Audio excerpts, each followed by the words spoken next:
Hello friends, आज हम newspaper analysis से सारे इम्पॉर्टेंट पॉइंट्स देखेंगे जो भी करंट इवेंट्स चल रहा है, जो डेली करंट न्यूज़ में आ रहा है और हमारे एग्ज़ाम से रिलेटेड है। कहीं ना कहीं वो क्वेश्चन बन सकते हैं या फिर क्वेश्चन नहीं भी आता है तो हमें as a nursing officer hospital में काम कर रहे हैं या फिर हम प्रिपरेशन कर रहे हैं, हमें डेली अपडेट रहना चाहिए कि आखिर हमारे इन्वायरमेंट अगल बगल चल क्या रहा है।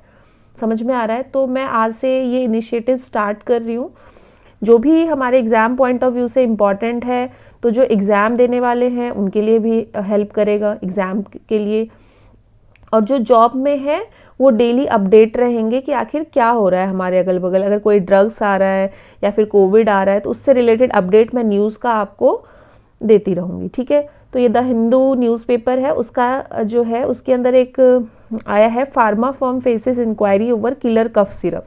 मीन्स कफ सिरप पे जो है, कफ सिरप की वजह से कुछ बच्चों की डेथ हुई है। अभी उज्बेकिस्तान में 18 चिल्ड्रन जो है 18 चिल्ड्रन की डेथ हुई है कॉन्टामिनेटेड कफ सिरप, जो कि India based company, Noida based firm company ने बनाया था। और कहाँ पे? बाहर उज्बेकिस्तान में, वहाँ पे बच्चों 18 चिल्ड्रन की उस कॉन्टामिनेटेड सिरप लेने की वजह से डेथ हो गई है। तो उसका इन्वेस्टिगेशन चल रहा है चंडीगढ़ में। इस टेस्टिंग लैब में इसको भेजा गया है, सैंपल को भेजा गया है। तब तक उन्होंने कफ सिरप बनाना जो है वो स्टॉप कर दिया है। जब तक इन्वेस्टिगेशन पेंडिंग है तब तक वो सिरप नहीं बनाएंगे, कंपनी बंद है, लेकिन इसकी इंक्वायरी की जा रही है। ठीक है, तो बाकी आगे इसका जो भी अपडेट आता है मैं आपको बताती रहूँगी। अभी फ़िलहाल आपको पता चल गया ये CDSCO क्या है, इसका full form Uttar Pradesh drug control and the central drug standard control organisation, ये इसको इन्वेस्टिगेट कर रहा है। ठीक है, उज्बेकिस्तान में भी क्या है, 18 चिल्ड्रन की डेथ हुई है। इससे पहले भी न्यूज़ में आया हुआ है जिससे कफ सिरप लेने की वजह से जो है चिल्ड्रंस की डेथ हुई है। तो आपको इसके बारे में अवेयर रहना है। कफ सिरप की वजह से अभी कुछ इश्यूज चल रहे हैं, समझ में आ रहा है? तो ये एक न्यूज़ में है, इसके बारे में आपको पता रहना चाहिए। बाकी न्यूज़पेपर के आर्टिकल में जो आया हुआ है वो मैंने आपको बता दिया। नेक्स्ट चलते हैं। नेक्स्ट जो है, Haryana government hikes monthly income limit for free treatment at private hospitals. Private hospitals की फ़ीस बहुत ज़्यादा है और जो पुअर पीपल्स हैं जिनके पास इतना मनी नहीं है वो इस सर्विसेज से रह जाते हैं, सर्विस का लाभ नहीं उठा पाते हैं। तो private hospital have to reserve 20% of the total functional bed for poor patient. तो हरियाणा गवर्नमेंट ने क्या किया है, प्राइवेट हॉस्पिटल्स में 20% जो टोटल फंक्शनल बेड्स हैं वो पुअर पेशेंट्स के लिए रिजर्व किया है। उसका कुछ क्राइटेरिया है। तो इसमें जो है, Haryana Shahri Vikas Pradhikaran sector in an urban state of Haryana 15,000 from 5,000, thus extending the benefit to a much wider population. जिससे हरियाणा गवर्नमेंट ने जो ये इनिशिएटिव उठाया है इससे ज़्यादा से ज़्यादा पॉपुलेशन को इसका बेनिफिट हो पाए।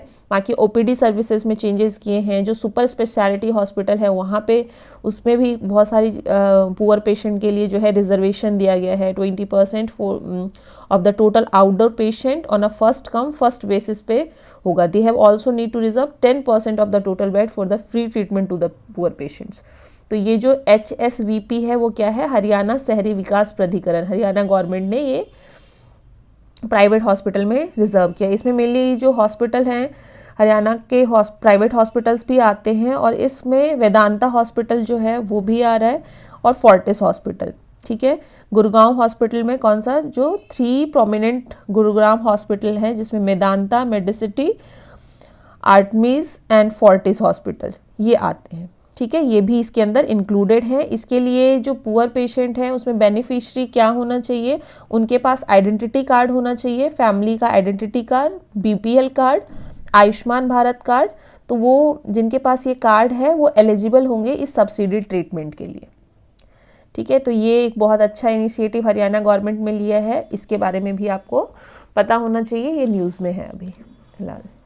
ठीक है, यहाँ पे ये दिखाया हुआ है कि ये बेनिफिशियरी सब्सिडी ट्रीटमेंट लेने के लिए क्या होना चाहिए उनके पास, Ayushman Bharat card, BPL card, identity card.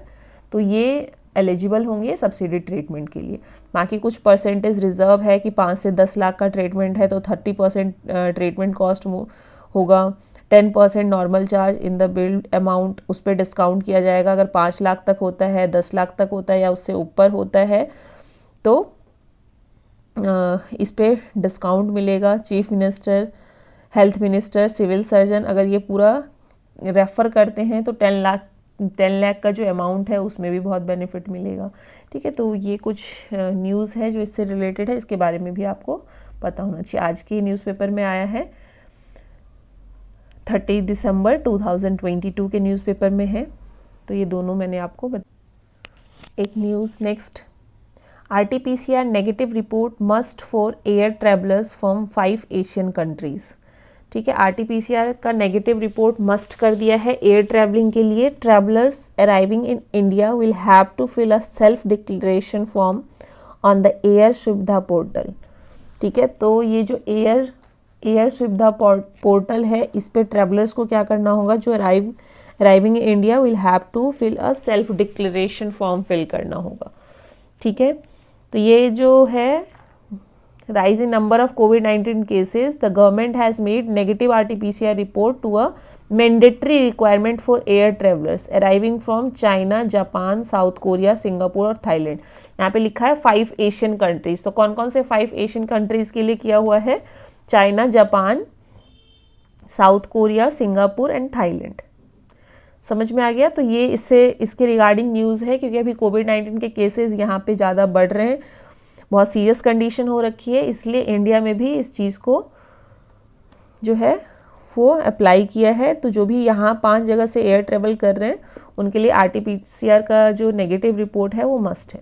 ठीक है, और उनको एयर सुविधा पोर्टल पे भी क्या करना होगा, सेल्फ डिक्लेरेशन फॉर्म फिल करना होगा। क्लियर। एक न्यूज़ में है emergency landing runway facility tested successfully. ठीक है, इमरजेंसी लैंडिंग रनवे फैसिलिटी जो है वो टेस्ट किया गया, सक्सेसफुली टेस्टेड है। And Indian air force transport plane flying over the emergency landing facility on NH-16। Next, CBSE class 10th exams from February 15, class 12th from 16th। CBSE board की date sheet आ गई है। 10th class और 12th class be ready. 10th class का जो board है वो 15 Feb से स्टार्ट है, और 12th क्लास का जो एग्ज़ाम है वो 16th Feb से स्टार्ट है, 16th Feb 2023। 12th का 5 अप्रैल तक चलेगा और 10th का एग्ज़ाम 21 मार्च 2023 तक चलेगा।